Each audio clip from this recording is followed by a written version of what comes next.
Voilà. Eh bien, à demain soir pour mes cadeaux. J'ai encore des cadeaux pour vous. Alors, demain soir, j'aurai un cadeau pour un invité nouveau qui sera amené par quelqu'un, l'un d'entre vous, les nouveaux par exemple, qui êtes là ce soir.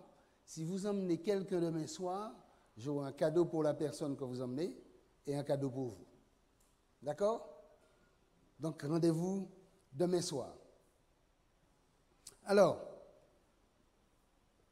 vous avez peut-être remarqué que je fais un petit récapitulatif de ce que nous avons vu depuis que nous avons commencé. Ça fait déjà une dizaine de jours. Parce que j'aimerais que nous comprenions quelque chose. Notre démarche dans la vie, alors que nous avons constaté que cette vie ne nous apporte rien de bon. Alors nous sommes en droit de nous interroger, qu'est-ce que nous faisons sur cette terre? Pourquoi nous sommes là? Comment sommes-nous arrivés là? Force est de constater, lorsque nous l'avons vu le premier soir, qu'il y a un être supérieur qui a pris la peine de nous créer et de créer l'univers autour de nous pour que nous puissions vivre, mais tout cela, toutes ces choses qu'il a créées, il les a créées bonnes et parfaites. Cet être supérieur, comment l'appeler? Parce qu'on se rend compte qu'il peut tout, il sait tout faire, il parle et les choses arrivent, il nous crée et quand nous voyons comment nous sommes créés, une petite cellule qui s'allie avec une autre et qui se développe et qui donne ce que nous sommes. Deux bras qui sortent, des cheveux, un visage, un nez, des oreilles, des pieds, un corps. Il est vraiment un être supérieur pour pouvoir réaliser ces choses. Et il a réalisé des choses parfaites. Et quand l'homme a été créé, il était parfait. Et nous avons compris, même dans notre vie à nous, lorsque nous réalisons quelque chose, il y a toujours quelqu'un pour venir mettre le désordre dans ce que nous faisons. Nous avons pris l'exemple de notre jardin, du mien en tout cas. Lorsque vous plantez vos patates, toujours il y a un rat pour venir manger là-bas. Il y a toujours quelqu'un pour venir mettre le désordre dans l'ordre que vous établissez. Et c'est exactement ce qui s'est passé quand Dieu a créé les choses parfaites. Son ennemi, celui qui est aussi une créature de Dieu, parce qu'il était le premier ange dans la Bible. Nous l'avons vu dans la Bible. Lucifer, qui est un nom saint, ange de lumière, c'est ce que ça veut dire. Il est devenu le Satan, qu'on appelle Satan. Le Satan, c'est l'opposé de Dieu. Satan, c'est l'opposé de Dieu. Et il a créé la division dans le ciel au point où des anges l'ont suivi. Une partie des anges ont cru à ce qu'il disait, à ses mensonges, à ses balivernes, à ses histoires. Le diviseur, donc le diable, c'est celui qui divise. On va démystifier ce personnage, parce que je crois qu'on lui a donné un peu trop d'importance. Quand on dit Satan, on lui donne une importance qu'il n'a pas. Il est le Satan parce qu'il est l'opposé de Dieu. Il est le diviseur parce qu'il est là pour créer la division. Et toutes les divisions que l'on trouve dans notre société, dans notre famille, dans nos entreprises, dans notre voisinage, il en est la cause parce que Dieu a créé toutes choses bonnes et toutes mauvaises choses viennent de lui. Mais Dieu a pris le soin de le conserver. Il aurait pu le détruire, mais il a pris le soin de le conserver parce que si l'on ne donne pas à quelqu'un de prouver son innocence, eh bien, on dira que ce juge il n'est pas juste, n'est-ce pas? Dieu, qui est un Dieu juste, un Dieu d'amour, a dit, ok, démontre qui tu es. Moi, je reste ce que je suis. Et il a démontré qu'il était juste et que Satan était vraiment mauvais, menteur par-dessus tout, et qu'il veut le malheur de tous, de toutes les créatures de Dieu. Comme le rat dans notre jardin, il n'a pas qu'à attaquer un seul patate, c'est tout qui a attaqué, pour ne pas manger. Qui ou vous parlez? J'entends mon épouse rire. Parce que ça l'a fâché. Après, c'est un marié, il m'a dit, mais il a marié tout ces rats là, il a resté à l'entour, il va venir, mais il a des. Alors, si vous l'attachez vos rats, il a marié rat. Vous ne pouvez pas manger jardin.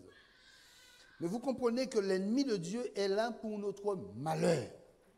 Et c'est pour cela que nous vivons tant de mauvaises choses dans ce monde. Mais Dieu a un plan pour nous sortir de ce malheur.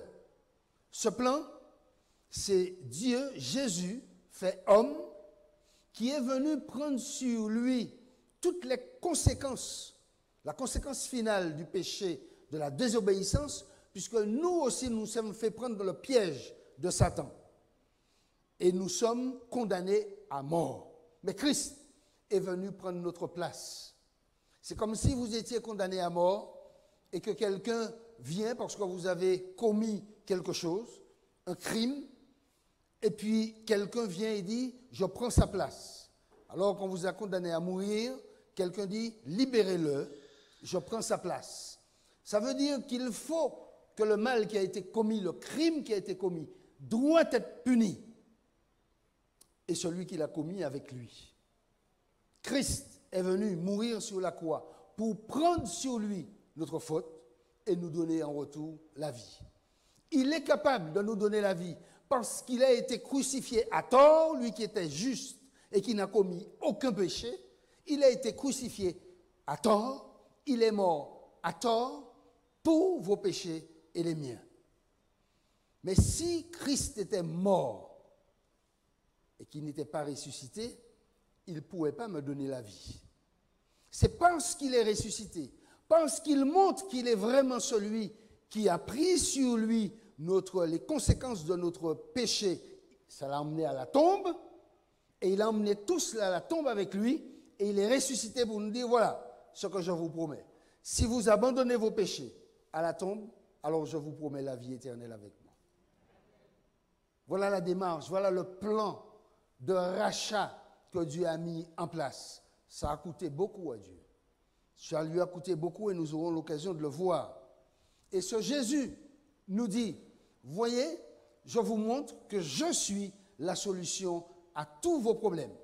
Mais il vous faut me suivre. Il vous faut marcher avec moi. Il faut me laisser vivre en vous et il faut que vous viviez en moi pour pouvoir avoir la vie. Cette vie, elle est en moi. Pour pouvoir l'avoir, il faut que vous viviez, que vous me laissiez vivre en vous. Comment laisser Jésus vivre en nous? Et pourquoi le laisser vivre en nous? Alors, pourquoi? Parce qu'il nous promet qu'il va nous sortir de ce monde de détresse et qu'il va nous emmener dans un autre monde, un monde nouveau où il n'y a plus de maladie, plus de deuil, plus de larmes, plus de douleur, plus d'hôpitaux, plus de pompes funèbres, plus de mouchoirs pour s'essuyer les yeux, plus de douleur, plus de bobos, plus de jambes coupées. Je vous promets que si vous marchez avec moi, si vous abandonnez tout ce que l'ennemi a mis en place pour vous détruire, et si vous venez de mon côté, vous aurez la vie, une vie parfaite et une vie en abondance, une vie pendant l'éternité. Et il nous promet de nous emmener avec lui. Et c'est ce que nous avons vu depuis 3 jours déjà. 3e jour que nous voyons ce cheminement vers le ciel. Oh, il est beau. C'est un beau chemin. C'est pour ça que je prends le temps d'en parler. Ce chemin, ce cheminement vers le ciel avec notre Seigneur. Et il nous promet de nous mettre dans ce chemin, dans cette perspective et de vivre déjà l'éternité avec lui maintenant. Il nous promet de vivre avec lui l'éternité dans le ciel, mais nous pourrons nous poser cette question. Est-ce que le ciel, c'est quelque chose de véritable? Et ce sont ces questions qui nous empêchent quelquefois de franchir le pas, de choisir de marcher avec Christ. Et là encore, l'ennemi est suffisamment puissant pour nous faire croire que ça n'est pas possible. Mais il oublie une chose, c'est que le Jésus que nous parlons, dont nous parlons ce soir, il est véritable, nous l'avons vu. Il est venu dans ce monde, exactement comme les prophéties bibliques l'avaient annoncé. La Bible avait annoncé que Jésus allait venir et annoncer exactement où il allait naître, comment il allait naître, qui serait sa mère, comment il allait naître d'une mère vierge, d'une jeune fille, dit la Bible, l'endroit où il allait naître, la manière dont il allait vivre, la manière dont il allait mourir et la manière dont il allait ressusciter. Ces choses ont été annoncées bien avant sa venue et elles se sont déroulées exactement comme ça s'est passé. Il y a une autre chose qui nous fait croire que la Bible, c'est la parole de Dieu. Nous avons eu l'occasion de voir une prophétie. Celle-là, c'en est une, ce sont plusieurs prophéties pour une seule et même personne. Ce Jésus dont nous parlons était préfiguré dans le désert, le peuple d'Israël que Dieu avait suscité pour porter la bonne nouvelle du salut en Jésus-Christ, et était préfiguré par un lieu qui s'appelait le sanctuaire. Tous les éléments et tout ce qui se passait dans le sanctuaire représentait Christ. Je vous le dis aujourd'hui parce qu'après-demain, nous aurons à voir quelque chose d'important concernant ce sanctuaire. Je disais donc que les prophéties se sont réalisées concernant Jésus d'une manière extraordinaire. Quand on les relit, et personne ne peut nier que c'était des choses qui étaient annoncées avant, que je vous dise tout de suite qu'il n'y a pas plusieurs Bibles, il y a une seule Bible, une seule parole de Dieu. Nous l'appelons la Bible parce qu'elle contient des livres que Dieu a suscités, mais il n'y a qu'une seule parole de Dieu et aucun scientifique ne le nie. Tous les écrits étaient là avant que le Christ ne naisse. De même, nous avons vu cette prophétie de la statue de Nebuchadnezzar. Nous avons vu la succession de royaumes qui avait été annoncée par Daniel, qui avait interprété par la grâce de Dieu les prophéties de la statue concernant la statue. Et nous avons vu que nous faisons partie aujourd'hui de cette statue, l'Europe qui représente les pieds d'argile et de fer. C'est exactement ce que nous voyons aujourd'hui. La prophétie disait que de même que le fer ne peut pas s'allier avec l'argile, de même ces royaumes qui ont été très clairement montrés du doigt par la prophétie, c'est l'Europe, les nations de l'Europe. Nous voyons qu'il y a des pays faibles et des pays forts, mais ils ne peuvent pas s'allier entre eux. Beaucoup ont essayé de faire l'Union européenne. Sachez que d'après la Bible, ça n'arrivera jamais. Et depuis Hitler et bien avant Napoléon ont essayé d'unir l'Europe et ne sont pas arrivés. Pourquoi? Parce que Dieu l'avait annoncé plus de 2000 ans avant. De même, Christ lui-même a dit qu'il reviendra. Et il a dit dans sa parole, nous avons tout lieu de le croire. Mais bien aimé, la chose la plus intelligente qu'un homme aujourd'hui puisse faire, c'est de croire à la parole de Dieu et de croire que Christ revient et qu'il revient bientôt. Parce qu'il a dit que dans la période de ces royaumes, ces derniers royaumes, une pierre viendra frapper cette statue qui partira en éclats.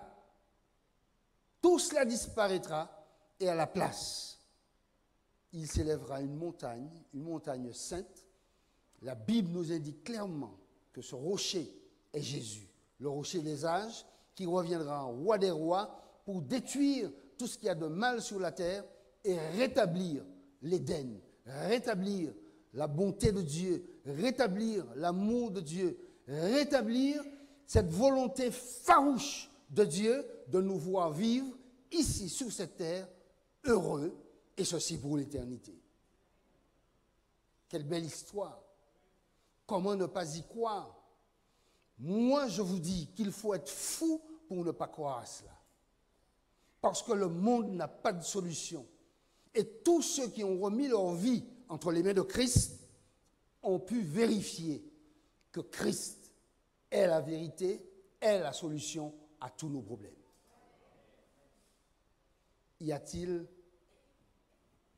Est-ce que le ciel est un endroit véritable?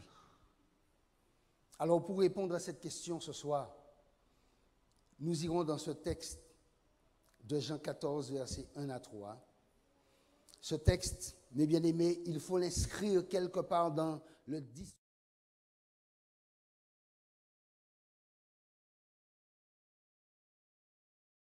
Votre raison d'être.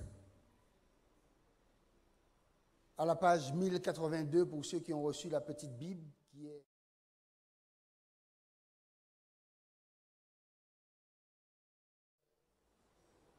ne se trouble point.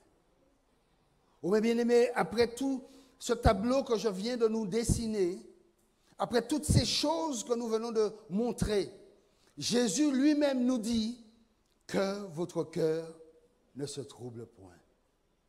Et qu'est-ce qu'il rajoute derrière? Croyez en Dieu. Croyez en moi, dit Jésus. Il y a plusieurs demeures dans la maison de mon Père. Si cela n'était pas, je vous l'aurais dit. Je vais vous préparer une place. Et quand je m'en serai allé et que je vous aurai préparé,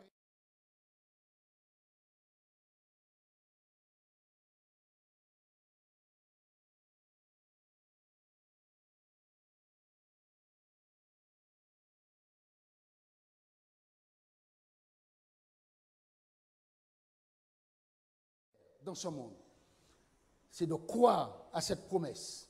Ça, c'est un programme. Ça, c'est un programme qui va marcher. Les hommes nous proposent des programmes. Les hommes politiques, avec toute leur bonne volonté, ont de belles idées. Avez-vous déjà vu un programme politique réussir? Aucun. Aucun. Parce que les hommes n'arrêtent pas de faire des lois sur des lois, remplacer des lois par des lois, mettre des décrets d'application sur des lois pour que ça puisse marcher, et c'est toujours vers la catastrophe. Oh, j'y ai cru. Lorsqu'on a mis en place les 35 heures, j'ai dit, mais c'est logique. Si on passe de 40 heures à 35 heures, il restera 5 heures pour donner du boulot à d'autres. C'est logique. Aujourd'hui, ceux qui l'ont mis en place, par orgueil, refusent d'admettre que ça ne fonctionne pas.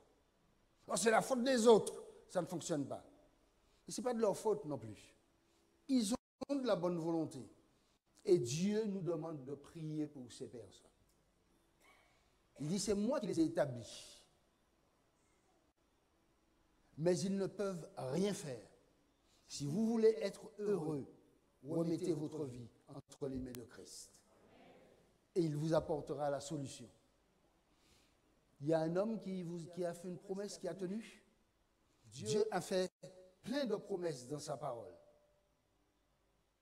Et chaque fois qu'un être sur cette terre s'accorde avec Christ, accepte Christ comme son sauveur personnel, alors Dieu lui montre, lui permet de vivre déjà le bonheur que nous allons vivre avec lui pendant l'éternité. Ici-bas, maintenant, si vous prenez la décision de vivre avec Christ, alors il vous délivrera. Est-ce que le ciel est véritable? Oui, il y a des demeures pour chacun d'entre nous. Jésus est en train de préparer une place pour chacun d'entre nous. Mais bien aimé, ça me fera de la peine de voir qu'il y avait une place pour vous et que vous n'êtes pas là. Je dis, ça me fera de la peine parce que je fais tout pour être là. Hier soir, le texte nous disait, Jésus nous disait, soyez donc prêts pour partir avec lui vers l'éternité. Et vous savez à qui est-ce que Jésus destine ce lieu, ce ciel? Nous en trouvons... Alors, je vais d'abord vous parler de ce ciel. Comment Jésus le présente. Dans le livre de Révélation, nous disons en français Apocalypse, Apocalypse 21, versets 1 à 3.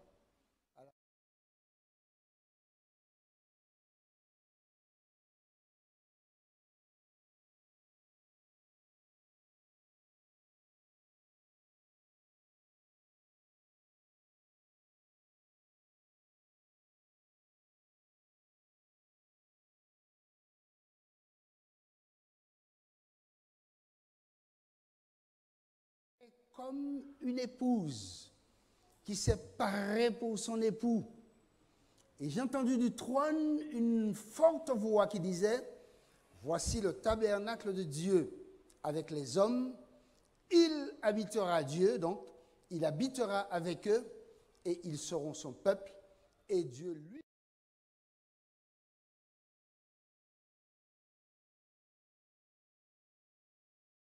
dit qu'il va vivre avec moi, auprès de moi et que je le verrai face à face.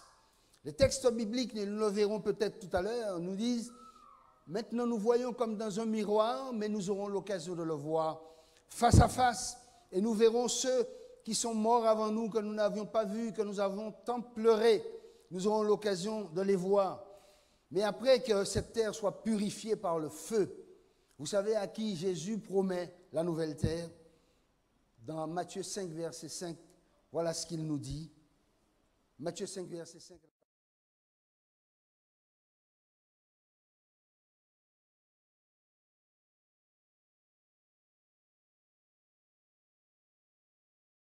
Précise. Le terme, on ne peut pas le changer. On peut l'expliquer, mais on ne peut pas le changer. Mais beaucoup se posent certainement la question de savoir ce que ça veut dire, mais il s'explique tout seul. Heureux ceux qui sont de bonne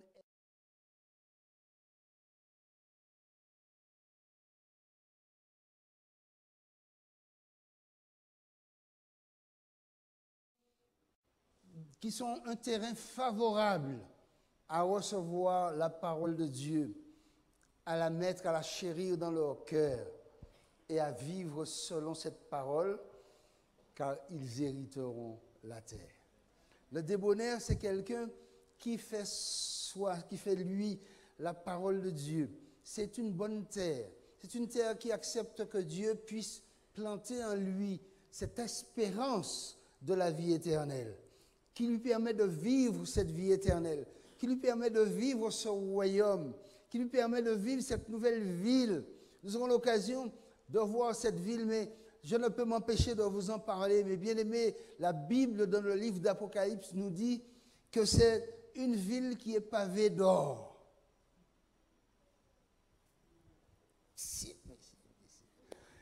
Mon kawezot là, comme machin l'or. Aïe, aïe, aïe, aïe, quel bonheur, mes bien-aimés. Nous allons passer par des portes qui sont des portes de pierres précieuses. Mais ce qui me fait le plus de bien, c'est que je ne vais me battre avec personne pour essayer de casser chimère, pour m'en prendre machin, parce que pour m'en prendre l'or ou pour m'en prendre en pierre précieuse. Et vous savez pourquoi? Parce que j'aurai le regard, moi qui marche sous pierre précieuse, et ayant le regard sur Jésus. Donc je n'aurai pas besoin de chercher à m'enrichir. Va où on vivre dans l'eau. Ou pas chercher à voler, c'est à où quoi machin là. Donc c'est même pas un problème bon. Vous comprenez, mes bien-aimés? On ne sera pas sans domicile fixe. On aura un domicile pavé d'or. Et là, ça n'attirera même pas notre regard. C'est celui qui est mort pour nous et qui nous a donné cet héritage. Nous aurons le regard sur lui.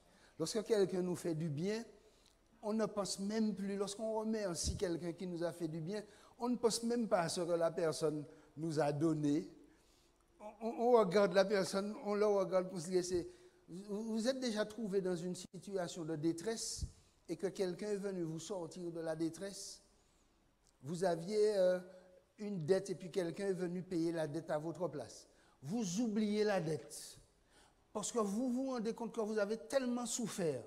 Et puis il y a quelqu'un qui est venu, Samuel, qui est venu et puis qui a payé la dette pour vous. Zot ka beau Samuel qui a senti que beau il pas assez. Zot s'est levé, zot s'est créé un trône, zot s'est juste fait un prêt pour mettre à son piédestal. Vous ne pensez pas à tout le mal, mais vous pensez à lui. De même, lorsque nous serons avec notre Seigneur, nous ne penserons qu'à notre Seigneur, nous n'aurons que le regard fixé sur lui. Nous allons nous jeter dans ses bras. Vous n'avez pas envie de vivre cela, mes bien-aimés? Et vous pouvez le vivre maintenant. Je ne sais pas si vous le vivez maintenant, mais moi je le vis. Je suis en plein dedans là. Je le vis vraiment, parce que c'est une vérité. Il ne peut pas en être autrement. Parce que le Dieu qui m'a créé, c'est ce qu'il me dit. Comment je ne peux pas le croire alors que des hommes me font des promesses. Depuis 63 ans, une promesse, rien pas fait. Rien. Mon gourmet, mon fait caille, mon travail, mon machin. Et pourtant, mon la retraite, mon touché la retraite, moi, et pourtant, comment je m'en bagaille. Il me manque de sortir de ce monde. Pourquoi sortir Sainte-Marie, ou descendre Saint-Pierre, là on téléphone, là la famille, comment ça va bien, il y a un qui tire en l'autre. Pour qui ça? Vous savez pourquoi? À Bezoudin, là, tout près de chez moi. L'après-midi, il y a gourmet pour un chêne, en l'eau. Le soir, l'autre là, il prend un fusil, il dit en l'air. Vous voyez? Pour un morceau roche que nous avons quitté, là, nous avons mort. Dieu nous promet que nous allons marcher sur l'or et que nous aurons le regard fixé sur notre Maître, notre Seigneur. J'ai envie que nous vivions ces choses, mes bien-aimés, parce que la personne dont je vous parle est vraiment née. Cette personne est née pendant la période où les bergers sont à l'extérieur. Vous voyez, à Jérusalem, dans les alentours de Jérusalem, dans la Palestine, les bergers sortent comme en France ou en Corse. Ils sortent les brebis, le bétail pendant la période chaude pour paître dans les montagnes et s'aérer un peu parce que pendant l'hiver, ils sont enfermés et ils ont mangé paille. Entre le mois de mai, avril-mai, jusqu'à septembre, début octobre, les brebis sont dehors. Et c'est pendant cette période que notre Sauveur est né. Pendant cette période.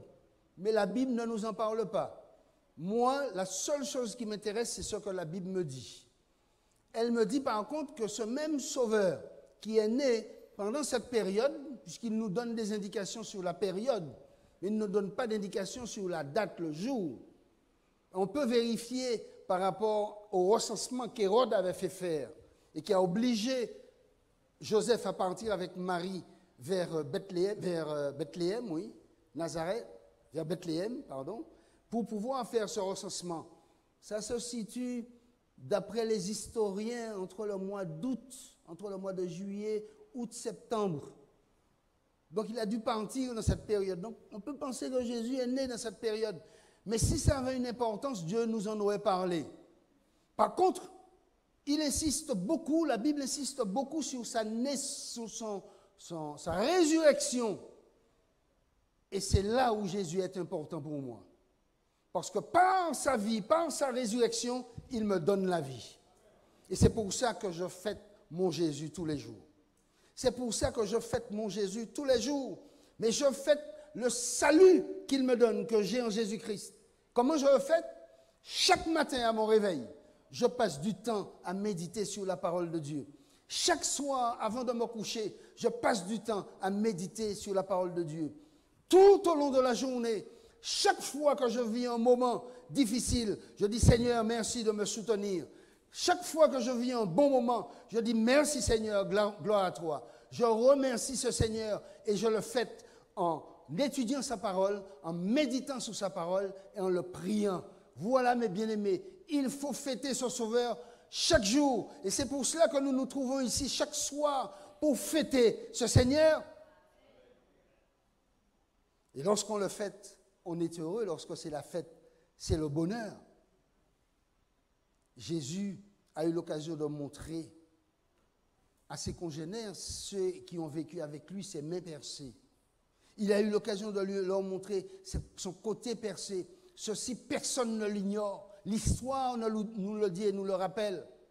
Jésus a bien souffert toutes ces choses. Il nous faut, bien aimer, croire à ce Sauveur. Croire à ce qu'il nous promet, ce royaume, ce ciel où nous allons vivre avec lui. Aujourd'hui, nous voyons comme à travers un miroir. C'est ce que nous dit le texte de 1 Corinthiens 13, verset 12. On va passer tous les autres. 1 Corinthiens 13, verset 12, à la page 162.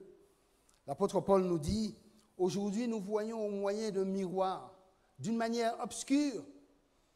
Vous voyez que malgré... »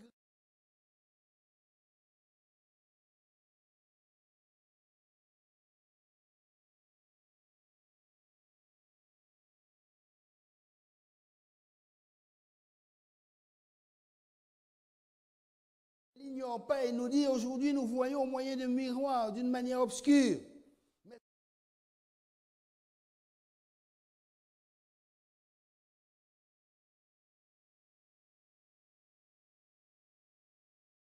Je connaîtrai comme j'ai été connu. Lorsque Jésus reviendra et que nous vivrons avec lui, toutes ces choses que nous connaissons, qui sont des choses vraies de lui, mais nous n'avons pas encore les capacités d'emmagasiner beaucoup. Nous aurons l'éternité pour apprendre à connaître notre Seigneur parce que nous vivons avec lui face à face. Et nous nous verrons. Serez-vous là? Serez-vous là? Moi, mes bien-aimés, je veux être là. Parce que Jésus, c'est lui la seule solution à tous mes problèmes. Je veux être là et j'aimerais que vous soyez là. Parce que ce Jésus, il ne ment pas, nous l'avons vu. Et nous allons continuer à le voir, à en avoir la démonstration. Serez-vous là lorsque Jésus reviendra vous chercher? Mais attention. Dans Apocalypse 21, verset 27, à la page 1268, il n'entrera chez elle rien de souillé, ni personne qui se livre à l'abomination et au mensonge. Il n'entrera que ceux qui sont écrits dans le livre.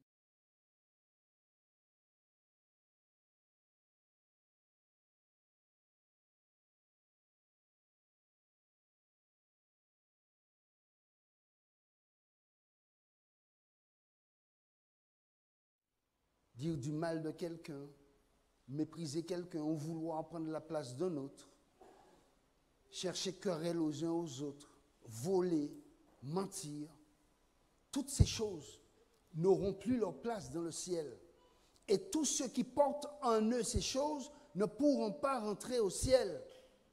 C'est pour cela que Jésus nous appelle à nous débarrasser de toutes ces choses et de marcher avec lui dans la vérité, dans l'amour, dans la paix, avec nos voisins, nos amis, nos parents. Et si d'aventure, mes bien-aimés, vous marchez comme Dieu vous demande de marcher, si vous prenez les dispositions nécessaires et la résolution de marcher avec lui, écoutez ce que Dieu dit dans Apocalypse 21, verset 4, à la page 1267. Oh, mes bien-aimés, vous qui souffrez aujourd'hui,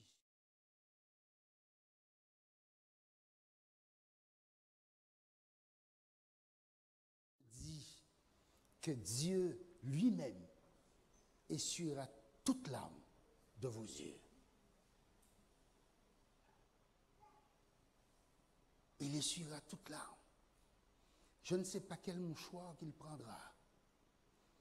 La Bible ne me dit pas, mais la Bible m'assure qu'il essuiera toute larme de vos yeux.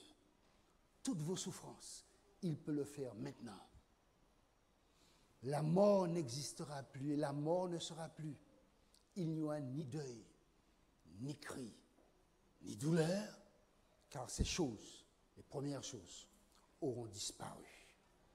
Vous n'avez pas envie de vivre cela, mais bien aimé, même si je dois mourir, je sais que je vivrai cela parce que j'ai accepté de vivre avec Christ et de vivre comme lui. Il m'a demandé de vivre. Mais bien aimé, fêtons notre Seigneur. Fêtons la vie qu'il nous offre. Ce Jésus qui est mort et qui est ressuscité est capable de faire tout cela. Vous savez pourquoi? Parce que les historiens disent ce que dit la Bible. Ce bonhomme a vécu ici il y a plus de 2000 ans et il a guéri des malades. Il a ressuscité des morts. Il a fait parler des muets. Il a fait entendre des sourds. Il a fait voir des aveugles. Il est capable de faire toutes ces choses. Nous avons toutes les raisons de croire en lui. Il n'entrera pas, mes bien-aimés, dans la nouvelle Jérusalem. Rien de souillé, ni personne qui se livre à l'abomination comme nous avons lu et au mensonge. Il n'entrera que ceux qui sont écrits dans le livre de vie de l'agneau. Êtes-vous écrit dans le livre de vie de l'agneau? Vous savez qu'est-ce qu'il vous dit ce soir? C'est notre dernier texte qui se trouve dans Apocalypse 22, verset 17. Et l'Esprit, Apocalypse 22, verset 17, à la page 1268. Et l'Esprit et l'épouse disent, vous vous souvenez ce qu'il épouse? Il s'est préparé pour nous, la nouvelle Jérusalem. Et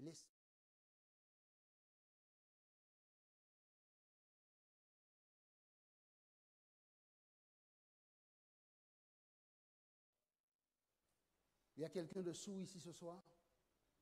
Il n'y en a pas. Et que celui qui entend dise viens. Et que celui qui a soif vienne. Que celui qui veut prenne de l'eau de vie, l'eau de vie qui est Jésus-Christ, et le donne gratuitement. Mais bien aimés, vous n'avez rien à payer. Christ a payé le prix. Il a donné sa vie pour vous et pour moi, pour que nous puissions vivre avec lui l'éternité. Les événements de ce monde aujourd'hui nous montrent que la fin de ce monde est proche. Nous sommes dans les derniers instants de l'histoire de ce monde, tel qu'il est aujourd'hui. Jésus invite chacun d'entre nous à prendre position pour lui ce soir. Viens. Il te dit viens, comme il me dit à moi, viens. Je nous invite à baisser la tête là où nous sommes. Et nous allons prier.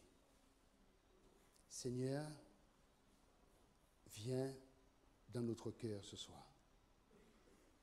Seigneur, installe-toi dans notre vie ce soir. Seigneur, prends possession de nos traites ce soir. Délivre-nous de tout mal. Délivre-nous de ce monde. Délivre nos cœurs de toute méchanceté. Protège-nous de la méchanceté de ton ennemi, le diable, qui utilise d'autres pour nous faire du tort. Donne-nous la force pour résister, pour faire face. Seigneur, quelqu'un ici ce soir a entendu ta parole et veut que tu lui montres le chemin à suivre. Alors montre à ton enfant la route à suivre, ta parole, qu'il prenne le temps de méditer dessus, de reconnaître que tu es son Dieu et que tu lui veux du bien.